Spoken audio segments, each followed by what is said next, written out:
Suara kebenaran saking Bali kau.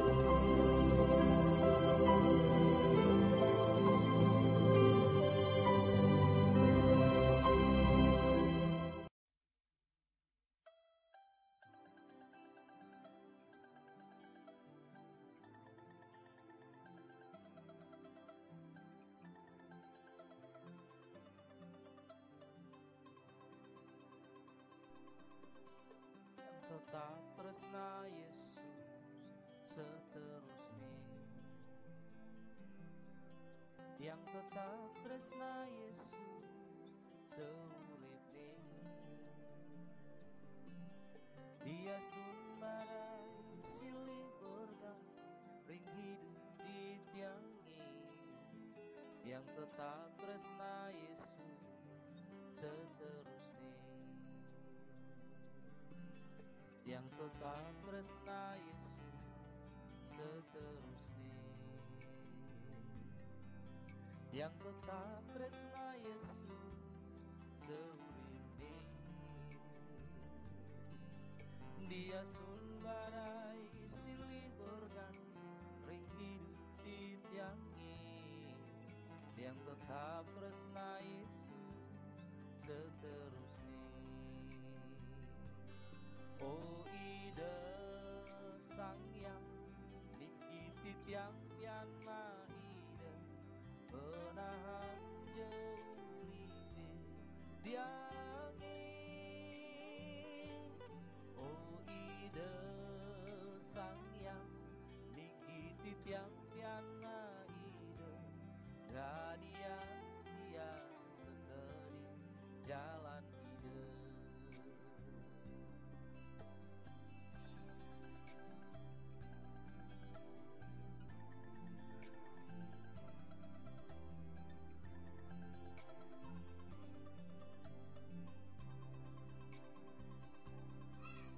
Yang tetap tresna Yesus seterusnya,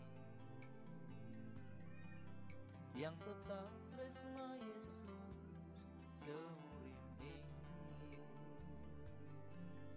Dia stumbarai silih bergang ring hidup ditiangi, yang tetap tresna Yesus seterusnya. Oh ide sang yang niki tiang piana ide penahan jeuripe diangi. Oh ide sang yang niki tiang piana ide gadia dia sekali jalan ide. Oh ide sang yang niki tiang piana ide penahan jeuripe diangi. Oh ide sang yang niki tiang piana ide gadia dia sekali jalan ide. Dari yang dia sekali jalan hidup, dari yang dia sekali jalan hidup.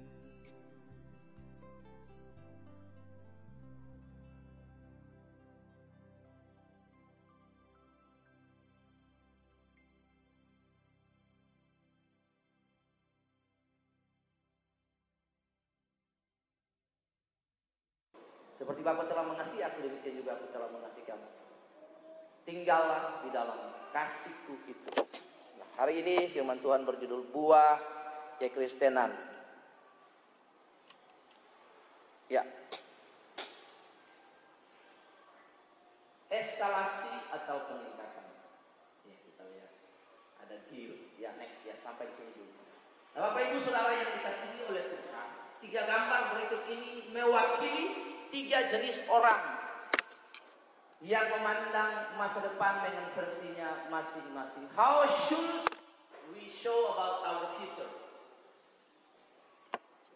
Lantas bagaimana kita seharusnya memandang masa depan kehidupan kita dari perspektif Alkitab menuju kekekalan? Itu sebuah tanda tanya. Paulus sang rasul besar itu tidak memberikan orientasi lain kepada kita selain menata kehidupan ini agar menyerupai Kristus. Mazmur 139 14 berkata, kejadianku dahsyat dan ajaib, dijadikan dengan ajaib, menjalani hidup dengan ajaib oleh sang ajaib. Karena itu tidak ada yang lebih hebat. There's no greater more than how to know about God and God know about us. Tidak ada kehidupan yang lebih hebat daripada mengenalnya dan dikenal oleh Tuhan. Nah, pagi hari ini Tuhan memberikan kita next Ardi. Balik lagi. Di sini dulu. Ya, yang tadi. Ya. Akulah pokok anggur, itu berbicara tentang Yesus, Bapak Ibu Saudara yang dikasihi oleh Tuhan Yesus. Dan kamulah atau we are the disciples of Christ. Kamulah ranting-ranting. Barang siapa tinggal di dalam aku dan aku di dalam dia, ia berbuah banyak, sebab di luar aku, kamu tidak dapat berbuat apa-apa. Balik lagi ke slide yang tadi yang gambar saya. Nomor lewat lagi. Iya, saudara lihat, banyak orang memulai kehidupan, 3 jenis orang ini memulai kehidupannya dengan bagaimana cara mereka memandang masa depan mereka. How should we view about our future? Saudara lihat. Yang pertama adalah filsafat atau cara pandang atau outlook, cara orang melihat eksistensialis. Jadi hidup itu eksistens. Saudara lihat, life for present. Mereka hidup untuk hari ini. Just drink, just eat. Tuhan itu tidak iseng. Lalu tiba-tiba Tuhan bilang buat kita begini, gue jadikan Adi Anggriyono. Lalu tidak ada tujuan hidup. Jauh sebelum alam rancang saudara dan saya, Allah sudah punya destiny, Allah punya tujuan, Allah punya maksud, Allah punya rencana di dalam dan oleh Dia untuk kita. Karena itu mereka memulai kehidupannya dengan hura-hura, happy-happy, muda kaya raya, tua foya-foya, lalu mati masuk surga. Siapa yang bilang? Tidak ada legalitas, tidak ada jaminan, tidak ada garansi. Katakan amin. Yang kedua, seperti orang Yahudi. Orang Yahudi selalu mengingat perbuatan Tuhan di masa lalu. Mereka hidup di masa lalu. Karena itu ingat, mereka hidup di masa dulu saya begini, dulu saya begini, dulu saya begini. Iya dulu, sekarang apa? Pertanyaannya sekarang. Karena firman Tuhan berkata, yang awal akan menjadi yang kemudian terakhir. Karena itu penting bagi kita how to finishing well, dengan bagus. Bagaimana mengakhiri hidup kita dengan bagus. No starting. Mungkin kita memulainya dengan terseok-seok, parah, lecet, luka, babak belur sana sini. Tetapi kita akan mengakhirinya dengan baik, saudara lihat. Ruth, seorang perempuan Moab, saudara lihat, dia mengakhiri hidupnya dengan sebuah finishing well, ending well yang bagus sekali. Dia menikah dengan Boaz yang artinya redeemed, yang artinya penebus, saudara lihat. Dan dari generasi nenek moyangnya, Yesus memilih untuk dilahirkan dari Yehuda, garis keturunan Yehuda. Yang berikut, futurisme. Balik. Tomorrow will be better than today. Benar? Hari ini pandangan yang bagus. Tetapi masih belum lengkap jika kita tidak melihatnya dari outlook atau paradigma atau Bible view. Tidak ada yang lebih hebat selain mengenalnya dan dikenal olehnya. Hidup ini kita lahir dari Dia, kita datang oleh Dia. Seharusnya kita melakukan kehendak Dia. Kita memenuhi tujuannya Allah di dalam kita, oleh kita. Karena itu firman Tuhan berkata, dari Dia, oleh Dia, untuk Dia, dan bagi Dia segala kemuliaan. Saudara berasal dari mana? Dari Tuhan. Kalau lahir dari batu boleh, lahir dari setan boleh, lahir dari manapun, atau datang dari Allah. Jadi kalau saudara datang dari Allah, maka lakukanlah kehendak Allah, hidup bagi Allah, lakukan segala sesuatu bagi Allah. Ngapain Allah harus susah datang dan untuk menebus saudara mati di atas kayu salib? Because He have destiny to us. Dia punya tujuan bagi kita. Dia punya maksud bagi kita. Because He love us. Saudara lihat. Ini 3 pandangan tentang bagaimana orang mengawali hidupnya. Bagaimana orang memandang masa depannya. Next. Karena itu landasan otoritas firman Allah. Dia berkata, akulah pokok anggur. Itu berbicara tentang Yesus. Dan kamulah, we are branches. Ranting.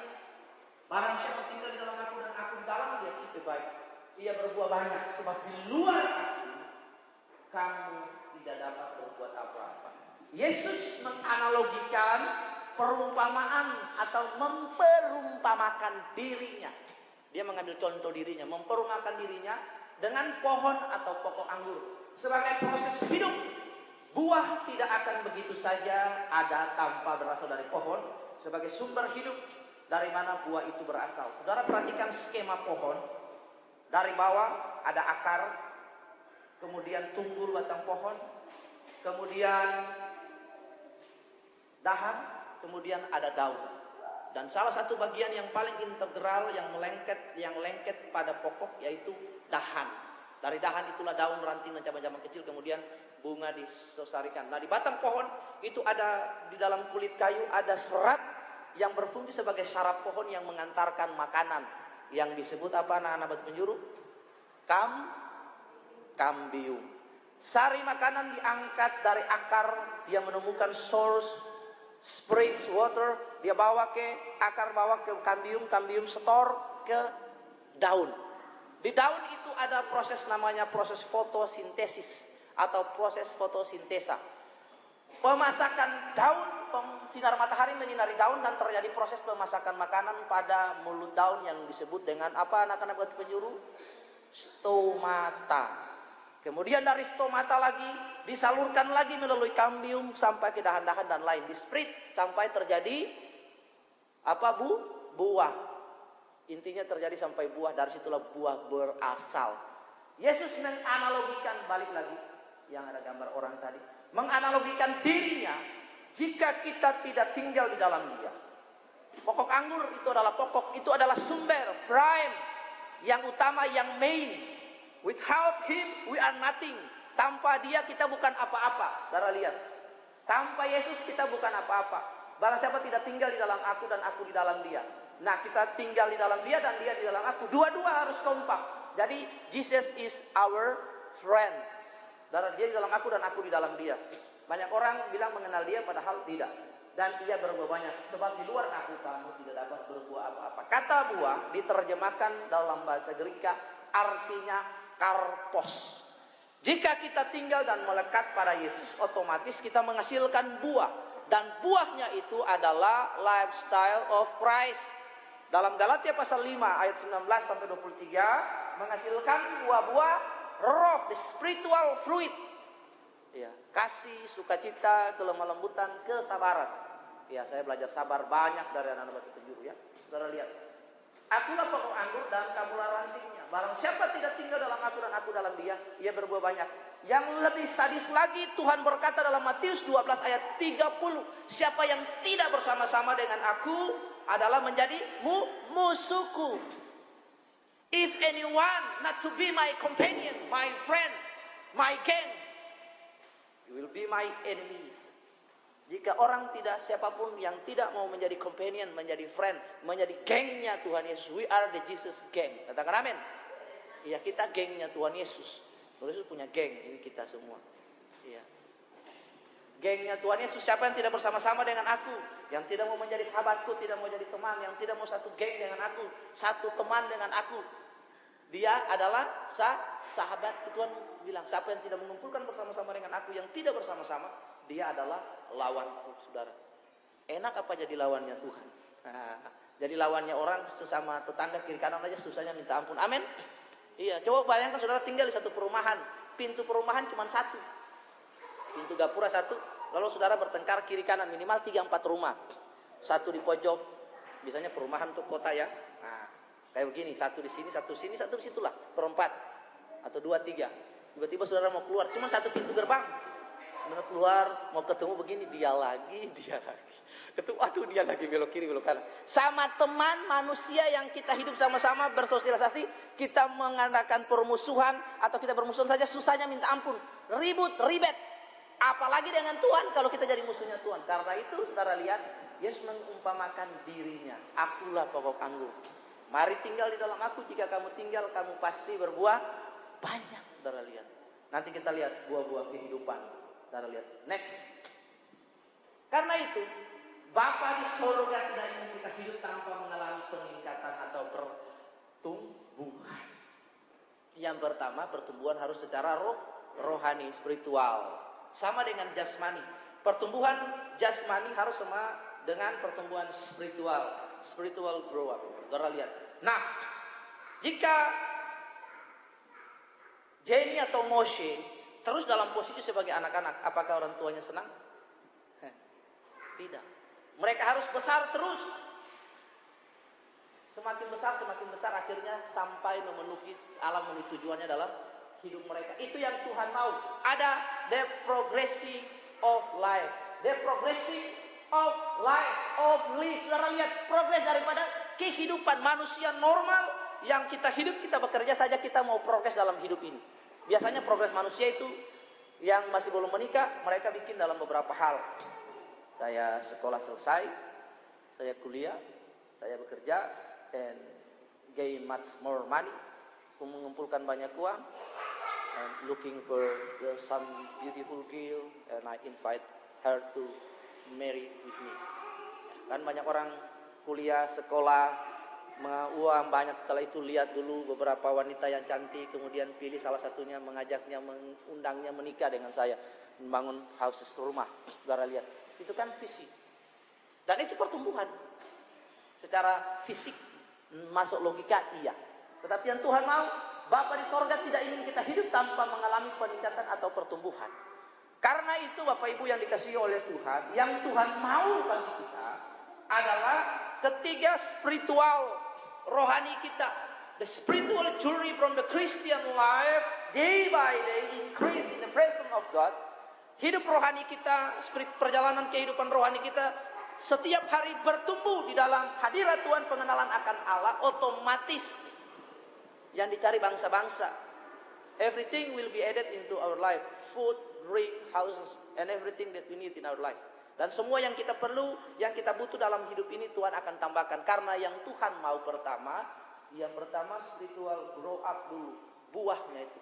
Tuhan panggil Abraham kira-kira bagaimana? Tuhan janji akan, Tuhan panggil Abraham, langsung Tuhan bilang apa? Apakah Tuhan langsung janji, ya Abraham, saya suruh kau keluar dari rumahmu, pergi saja ke sini, atau bagaimana? Taat pertama. Ketaatan pertama. Submission. Karena itu Bapak Ibu Saudara yang dikasihi Tuhan, ketaatan itu menghasilkan buah. Ketaatan itu menghasilkan pewahyuan. Saudara lihat. Karena taat melakukan firman Tuhan akhirnya menghasilkan buah. Karena itu Bapa di sorga, karena Allah kita adalah seorang workers atau seorang pekerja, pekerjaannya adalah melakukan hal yang baik, kata kitab Efesus. Our God working until this day to do the good things to the people that who is love God. Bagi orang-orang yang mengasihi Dia. Karena itu spiritual grow up, buah-buah kekristenan kita, jikalau kita ikut Yesus harus nampak. Mungkin hari ini kita kasih keluar bunga, tahun depan bunganya itu mekar, lalu buah mangga yang kecil. Step by step, day by day, we live in submission to God. Saudara lihat. Next. Banyak orang berpikir untuk mengalami peningkatan perlu fasilitas modal dan jasmani. No, Alkitab tidak menjamin demikian. Banyak orang mereka ikut Yesus. Mereka menjadi ada. From nothing to be something. Dengan iman, hanya dengan firman. We start and we help this ministry from nothing to be something. That we look around the building, kitchen and every tools in here. Provide by God. From nothing to be something. Saudara lihat. Semua yang kita selenggarakan di tempat ini tidak ada uang sama sekali. Semua fasilitas yang kita miliki walaupun sangat sederhana, tapi itu diproduksi oleh Tuhan. dimulai oleh Tuhan. Tuhan Yesus memulai pelayanan tidak punya banyak pengikut. 12 murid. Muridnya juga parah semua. Ikut dia miring-miring semua. Karena mau lihat sesuatu. Iya. Kemarin ketika Tuhan memperhadapkan kepada mereka. Harusnya dalam konsep Ibrani, dalam konsep Israel perjanjian lama. Orang Israel selalu menganggap kalau Tuhan memberkati mereka itu the physical blessing. Ada top, ada God, ada beraka, ada barak, saudara lihat. Tapi Tuhan berkata bahwa I give to you asre, saudara lihat. Asre, the spiritual blessing. Mereka bingung. Waduh, saya sudah tinggalkan Tuhan Yesus, apalagi Petrus. Satu-satunya murid waktu itu yang sudah menikah, punya anak adalah Petrus. Dia ikut Tuhan Yesus, dia tinggalkan pekerjaan. Lah siapa kasih makan istrinya, siapa kasih makan anaknya, siapa kasih makan mertuanya yang ikut dia, anak-anaknya. Sementara Tuhan Yesus janjikan spiritual blessing, bukan God, bukan tuh, bukan barak, bukan berakah. Mereka jadi kaget, loh kok Tuhan ngomong begini? Apalagi yang lebih seru ketika Tuhan memberikan berkatnya atas 5 roti dan 2 ikan jadi 12 bakul. Mereka punya keinginan. Mereka punya keinginan, punya desire, kerinduan. Ini dia sudah ini. Mesias yang dijanjikan Allah. Mereka mau menjadikan dia the king of bread. Raja roti. Tapi dia menyingkir dari mereka. Dia pergi ke tempat-tempat yang sunyi. Karena they have the wrong and disappointed orientation to follow Christ. Mereka punya orientasi yang salah ikut Yesus. Karena itu fasilitas modal dan jasmani bertentangan dengan apa yang Tuhan mau. Saudara lihat. Next, Abi. Ya. Peningkatan atau buah telah ditentukan oleh kapasitas rohani, the spiritual capacity. Jadi Tuhan lihat kita, oh dia dapat dipercaya, oh dia dapat dipercaya. Dapat dipercaya itu menjadi yang luar biasa. Saudara percaya Tuhan Yesus? Amin. Belum tentu kita dipercaya oleh Tuhan Yesus. Sure. Iya. Itu pasti, saudara. Kita percaya Tuhan, tapi pertanyaannya apakah Tuhan percaya saya? Belum tentu. Pernah baca kisah seekor anjing yang terkenal di Jepang namanya Achinko. Dia menunggu tuannya di kereta api tahunan sampai hari ini di stasiun kereta api Shibuya di Tokyo Prefektur atau negara bagian atau provinsi Shibuya. Ada patung Michiko anjing yang besar itu di Prefektur Shibuya. Sampai hari ini. Karena dia setiap hari menunggu majikannya sang profesor dan dokter yang tidak datang-datang itu. Dia setiap hari ke situ bunyi rel kereta api, dia duduk tunggu profesornya. Pulang pergi dia naik kereta api. Saudara lihat. Kesetiaan seekor anjing. Yang berikut ada seekor anjing. Saya sudah lupa namanya di Belanda. Orang Belanda lebih sayang anjing, bahkan mengadopsi anjing, bahkan nikah sama anjing orang Eropa. Bahkan surat anjing dapat warisan, saudara lihat. Asli. Anjing di sana semua pakai sertifikat, tanggal lahir, pakai surat. Bahkan anjing nikah ada sertifikat semua. Bukan kayak anjing di sini ya. Kita RW.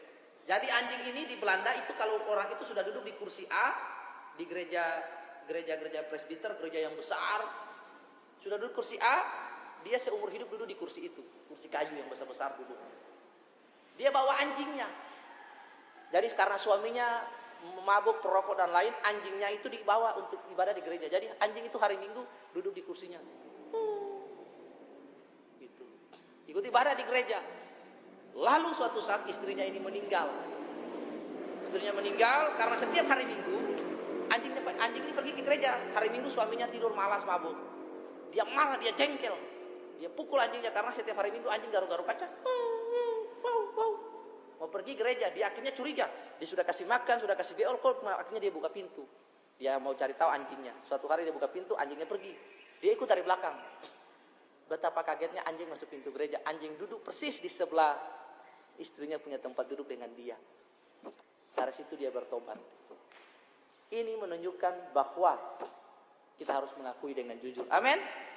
Kita mengakui dengan jujur bahwa anjing kadang-kadang lebih setia dari kita. Itu kisah nyata yang dipertontonkan di Prefektur Shibuya, Jepang, menjadi kisah nyata, bukan kisah akal-akalan, saudara. Benar bahwa anjing itu lebih setia dari kita. Amin. Dan anjing itu diajar gampang terima. Mau tahu cerita Shiro Bera di Kaplok? Nggak lagi tanya dia nggak beres sembarangan kan? Saudara ada pernah cium teh anjing di sini? Ada? Nah, kalau nggak ada belajar ya sama siro. Karena Tuhan juga suruh kita belajar sama binatang, belajar dari semut, belajar dari semut karena dia ndak punya komandan tapi tertib teratur. Iya, nyanyinya puji Tuhan, anak batu penjuru ngantuk-ngantuk disiram air, tapi pas makan, suaranya besar men. Iya, haleluya. Saudara lihat. Karena itu peningkatan atau eskalasi ditentukan oleh the spiritual capacity atau kapasitas rohani kita. Kita dapat dipercaya or not by that. Saudara lihat. Next. Nah, saudara lihat. We have today's project. Menurut Anda, siapa orang yang harus tinggal dalam Tuhan, siapa orang benar? Itu ada dua jenis pohon. Yang pertama pohon korma, yang kedua pohon aras di Libanon. Saudara lihat. Bagaimana ciri orang benar? Sebagai orang benar, tantangan apa yang dapat kita hadapi untuk mempertahankan kebenaran? Orang benar bertunas seperti pohon korma, akan tumbuh subur seperti pohon aras di Libanon. Mereka yang ditanam di tepi baik akan bertunas di pelataran Allah kita. Pada masa tua mereka akan berbuah. Saudara lihat pohon korma seperti pohon anggur yang tadi.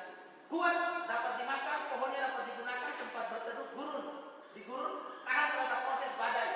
Berkat pohon aras, kayunya untuk membuat kapal, tiang baik Allah sangat kuat, tidak lapuk meskipun karena tahan air cuaca dan tidak mudah terbakar. Ini pohon yang paling kuat di dunia. Darah mau dia tinggal rendam, semakin kenal air semakin kuat. Karena itulah Tuhan mengumpamakan kita seperti pohon anggur. Jika kita tinggal di dalam Dia dan Dia di dalam aku, mintalah apa saja, akan Bapa berikan dan kita akan berbuah banyak. Kenapa Tuhan kita harus tinggal di dalam Tuhan? Because our God is source. Karena Allah kita adalah sumber. Source from everything. Source from peace. Source from happiness. Source from money. Source from everything that we need in our life. Source of salvation. Saudara lihat. Karena dia sumber dari segala sesuatu. Sumber dari uang. Sumber dari makan, minum, pakaian, dan lain. Kebahagiaan. Everything that we need in our life. In our physical body. In our spiritual spirit. We need Him. If we ignore Him, all of us we lack. Kita gagal jika kita menolak, mengabaikan Dia. Don't ignore Him. Jangan mengabaikan Allah dalam hidup kita. Lihat. Karena itu Yesus berkata, tinggallah di dalam aku. Aku ini sumber loh. Aku ini sumber. Don't to try to finding another source. Jangan mencoba untuk mencari sumber lain. Kadang-kadang orang mau cari kesembuhan karena sudah beriman, tidak sembuh-sembuh. Akhirnya cari sumber yang lain, dukun. Iya. Ada orang punya istilah di Facebook juga, itu istilah goblok juga. Karena itu jangan suka. Banyak orang punya status yang bagus-bagus rohani, kenapa nggak di like? Tapi statusnya yang bodoh-bodoh, yang goblok-goblok dikasih like, angkanya ribuan. Iya. Cinta ditolak, dukun beraksi. Wih, dikasih like, ratusan like. Tapi Yesus mengasihimu 1, 2, 3. Iya. Saudara lihat. Banyak orang mencari sumber lain. Kalau ada sumber yang utama, kenapa kita harus sumber lain? Jangan pakai alternatif. Untuk ikut Yesus itu nggak ada. Yesus tidak boleh dijadikan nomor 2 atau alternatif. Ya saya coba ini dulu, nanti kalau nggak jadi ya saya datang ke Yesus ya. Iya. Kadang-kadang kan kita begitu juga tanpa kita sadari kita juga melakukan hal yang sama. Next. Karena itu cara kita memperbesar kapasitas supaya kita mengalami peningkatan, kita menghasilkan buah. Yang pertama adalah yang cepat. Next. Ardi, ya. 1, kita mendengarkan firman Tuhan. Bukan saja mendengarkan, tetapi kita melakukan firman Tuhan. Membaca firman Tuhan, merenungkan firman Tuhan, apalagi membaca, merenungkan, melakukan, mengaplikasikan. Saudara lihat, firman Tuhan itu seperti mercusuar yang menerangi seluruh ruang gelap yang ada di pikiran kita. Karena kita tiba-tiba jorok diterangi firman Tuhan. Pikirannya najis muncul, kudus, kuduslah Tuhan. Nah, kebenaran. Jadi kling lagi dari Roma 10 ayat 17 berkata bahwa iman firman Tuhan. Faith come from apa? Firman Tuhan. From hearing the voice of God. Dari firman Tuhan, the word of God. Dari merenungkan firman Tuhan. Jika kita ingin bertumbuh, kita ingin menghasilkan buah, kita ingin grow up in the spiritual fruit, in the karpos itu, maka harga yang pertama adalah mendengarkan firman Tuhan. Membaca Alkitab. Anak sekolah minggu aja tahu, men. Baca Alkitab, doa tiap hari kalau mau tumbuh. Kalau mau tumbuh, kalau mau tumbuh. Baca Alkitab, doa tiap hari kalau mau tumbuh. Amin. Iya, lagu anak sekolah minggu lu. Baca Alkitab, doa tiap hari kalau mau tumbuh. Kalau mau tumbuh. Katakan buat teman, kalau mau tumbuh baca Alkitab ya. Iya. Roma 10 ayat 17 iman. Timbul oleh come from hearing and hearing the voice of God. Timbul oleh pendengaran dan pendengaran akan firman Tuhan. Cara Alkitab juga sudah bilang. Mazmur 1 ayat 1 berkata, berbahagialah orang benar. Apa? Mazmur 1 kemarin sudah berapa kali loh kita baca. Berbahagialah orang yang tidak berjalan dalam kumpulan orang pencemooh, yang tidak berdiri di jalan orang berdosa, yang kesukaannya ialah merenungkan Taurat Tuhan siang dan malam. Ia seperti pohon yang ditanam di tepi aliran air, yang menghasilkan buah pada musimnya dan yang tidak layu daunnya. Everything that he doing, maka pasti akan berhasil. Amin. Apa saja yang diperbuatnya pasti berhasil. Karena firman. Karena firman itu punya otoritas untuk mencipta. From nothing to be something. Masih ingat tadi awalnya khotbahnya. Ketika bumi kosong, gelap gulita. There's no something in the sky, in heaven. Just God alone. He's standing and he preached the word to the sky. Dia berdiri seorang diri. Itulah kehebatannya Allah. Dia berdiri dan dia berkata, light, terang, jadilah terang. Kemudian dia berkata lagi, sea, maka laut itu jadi. Saya belum download di Facebook. Keren. Ketika Tuhan berkata, cahaya, maka ada kilat seperti pecahan begitu. Buar. Keren sekali Facebooknya, di YouTube-nya. Pecah. Tiba-tiba jadi cahaya. Ketika Tuhan berkata, trees, land and sea separate, terpecah. Tiba-tiba bumi terbelah. Daratan terjadi, baru ada ikan-ikan hidup. Keren. Luar biasa Tuhan. Tuh kita bayangkan, saudara lihat. Ketika Tuhan berkata, jadilah binatang-binatang di darat, burung-burung di udara. Tiba-tiba seperti cahaya gitu dia pecah, lalu burung-burung tiba-tiba dengan berbagai jenis terbang. From nothing to be something. Katakan amin. Firman.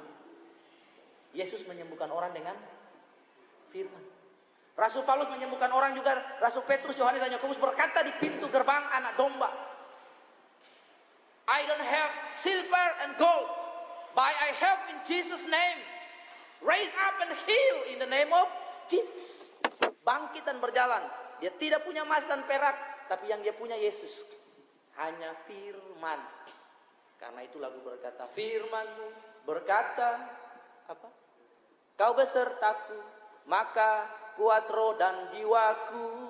Nah, mendengarkan firman. Kemana-mana saya selalu bawa khotbah. Saya selalu dengar khotbah berulang-ulang. Hamba Tuhan yang pemalas, pendeta, gembala yang pemalas dengar firman, dia tidak bisa membangun umatnya dengan baik. Karena itu saya belajar dengar firman tiap hari. Baca, dengar, baca, dengar, baca, dengar. I live by the word of God. No watching sinetron. Iya, atau baca Doraemon. Lain. Baiklah orang bijak mendengar dan menambah ilmu, dan baiklah orang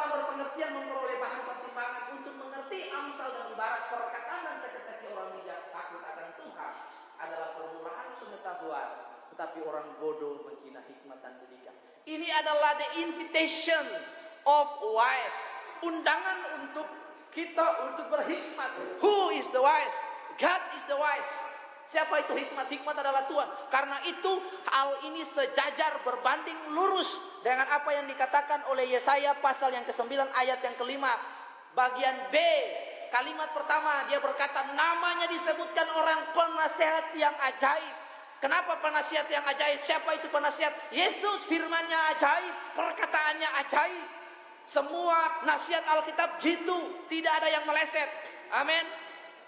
Mama Loren, lihat dia mencoba untuk memberikan nasihat Indonesia akan baik ke depan dan lain sebagainya. Dia tidak sendiri bisa menafsirkan dirinya. Dia surga atau neraka, akhirnya dia ke neraka. Dia bisa melihat masa depan orang lain, tapi masa depannya dia sendiri tidak bisa. Akhirnya bukan lagi Mama Loren, tapi Mama Fred. Saudara lihat, amin. Dia bisa melihat masa depan orang lain. Indonesia akan baik, tapi dia sendiri tidak bisa lihat. Hanya firman. Karena itu kitalah orang-orang yang sebut pronimos, orang yang bijak. Kenapa disebut orang bijak? Orang yang tinggal di dalam Tuhan, orang yang merenungkan firman Tuhan. Amsal berkata dia lebih berhikmat dari orang lain. Karena kita memberikan nasihat sesuai dengan pengalaman perjumpaan kita dengan Tuhan. Dia berkata, baiklah orang bijak mendengar dan menambah ilmu. Baiklah pengertian memperoleh bahan pertimbangan. Siapa itu ilmu? Siapa itu bijaksana? Siapa itu berpengertian? Pengertian adalah kita di dalam Tuhan. Saudara lihat. Karena itu, mari Roma 10 berkata, iman timbul oleh pendengaran dan pendengaran akan firman Tuhan. Berulang kali saya sampaikan di sini. Jika kita ada dalam kesusahan, Tuhan berkata dalam Mazmur bahwa mengapa hai tertekan hai jiwaku, bangkitlah. Karena itu kalau engkau galau, engkau stres, katakan bagi jiwamu, hai jiwaku, bangkitlah, pujilah Tuhan sebab Dia Allah yang memahkotai engkau. Setiap hari saya berdiri, pagi-pagi ketika siang atau saya lagi main istri kerja atau anak-anak, sempatkan di 2-3 menit saya berdiri di dalam ruangan di tanah rumah yang saya tinggal di Blingsari, tanahnya di sebelah, dan saya berkata, hai dengar tanah, batu yang sudah saya tabur, batu yang sudah saya tanam di situ akan melahirkan batu, bataku akan melahirkan bataku. Dan puji Tuhan, Desember ini saya punya iman buat ibadah peletakan batu pertama sekaligus fondasi bagi rumah misi, tempat orang berdoa dan lain sebagainya. I have a faith in God. Karena saya percaya Tuhan yang punya pelayanan. Jika saya punya pelayanan untuk diri saya sendiri, akan hancur dan lain sebagainya. Tapi Tuhan yang punya pelayanan, bukan saya. Besok kalau Tuhan suruh saya ke Papua, saya dengan senang hati ke Papua. Di sini anak-anak yang sudah belajar besar, yang sudah dilatih dan taat dan bertumbuh dalam kasih karunia mau jadi gembala di sini.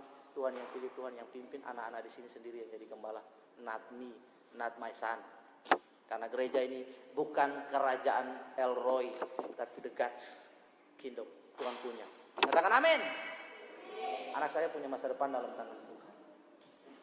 Berikut. Umatku binasa karena tidak mengenal Allah. Karena engkau yang menolak pengenalan itu, maka aku menolong engkau menjadi imamku. Dan karena engkau melupakan pengajaran Allahmu, maka aku juga akan melupakan anak-anakmu. My people are destroyed for lack of knowledge. Saudara lihat. Umatku binasa karena tidak mempunyai visi. Ya, bagaimana mempunyai visi? Karena tidak juga baca Alkitab, merenungkan firman. Segala isi hati Allah, segala kemauan Allah, segala kerinduan Allah, segala tuntutan Allah dari kita untuk hidup to be likeness Christ ada di dalam Alkitab. Jangan menemukannya di tempat lain. Karena itu saya paling benci sekali untuk berkhotbah dan mengambil pendapat orang lain. Misalnya kalimat ini tuh di bawahnya Bill Clinton. Di bawah tulisannya Bill Clinton, tulis kalimatnya bagus, tapi itu bukan firman Tuhan dan tidak berotoritas dan berkuasa. Dia tulis, leadership is the example. Leadership adalah bagaimana leadership kepemimpinan adalah bagaimana leadership is how to be example to others. Leadership adalah bagaimana menjadi contoh teladan yang lain. Bagus, tapi hidupnya tidak bagus. Dia melakukan persenahan dan affairs dengan Monica Lewinsky. Karena itu hanya satu-satunya firman. Sekalipun juga siapa dia terbesar yang terkeren, siapa namanya? Golden Way, Mario Teguh, dia juga ciplak dari Alkitab tapi dia rubah sedikit. Tapi kita punya lebih berotoritas. Tidak ada the golden way. Yang the golden way cuman Alkitab. Satu-satunya sumber pustaka ilmu pengetahuan. Semua subjek ilmu pengetahuan ada di sini. Bagaimana cara membangun ada di sini. Bagaimana cara kesehatan ada di sini. Jauh sebelum orang menemukan apa itu. Lihat-lihat bayi di perut apa namanya? USG. Tuhan sudah USG ribuan tahun yang lalu. Sebelum engkau lahir aku sudah mengenal engkau. Laki apa perempuan. Tuhan sudah tahu kejadian dahsyat ajaib. Semua ilmu pengetahuan ada. Manusia, ilmu dokter baru 1800 sekian menemukan bagaimana darah itu bisa kering. Tapi Alkitab, jauh sebelum Alkitab ada, jauh sebelum ilmu pengetahuan ada, Alkitab sudah memberitahukan kepada kita bahwa Tuhan Yesus disunat pada hari ke-8. Kenapa hari ke-8? Karena sel darah merah, hemoglobin, itu sudah berhenti atau sudah kuat supaya tidak terjadi pendarahan. Jadi waktu kita luka berdarah itu ada semacam zat di dalamnya, semacam zat kimia, dia itu membekukan darah supaya darah itu tidak cair lalu meleset. Karena itu Tuhan Yesus disunat pada hari ke-8 menurut adat istiadat hukum Yahudi. Dan ini Alkitabiah dan ilmu kedokteran mencuri dari Alkitab. Tidak ada ilmu kedokteran yang tidak berbanding lurus dengan Alkitab. Semua ilmu kedokteran harus setuju, ilmu pengetahuan apapun harus setuju dengan Alkitab. Lihat, kenapa ada bulan Februari? Dalam ilmu sekolah yang kita dapat aljabar adalah bahwa disebut tahun kabisat hanya 28 hari. Kenapa begitu? Karena waktu peperangan, masih ingat Yosua merebut Ai. Yosua berkata kepada bulan, berhentilah engkau di lembah Ayalon. Matahari, berhentilah engkau di Tarbatin. Bulan dan matahari berhenti. Berhenti artinya mereka terlambat untuk tenggelam. Dan hari itu dicatat dalam sejarah. Sampai hari ini, peristiwa itu terjadi pada bulan Februari. Karena sampai hari ini, bulan Februari tidak sampai pada tanggal 30, hanya 28 hari. Karena matahari berlambat untuk tenggelam, bulan berlambat untuk terbit. Peristiwa ini yang disebut dengan tahun kabisat. Ilmu pengetahuan selalu bersesuaian dengan Alkitab. Katakan amin. Karena itu apapun yang kita butuh. Mari kita mengenal Allah yang hebat, yang kaya itu. Dengan mengenal Allah. Know God to make Him known. Karena itu dari awal tadi saya tulis. Tidak ada hal yang lebih hebat. Tidak ada hal yang lebih dahsyat.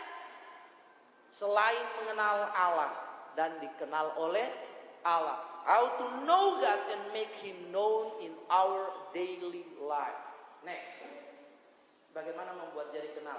Mendengarkan firman Tuhan berkaitan erat dengan belajar.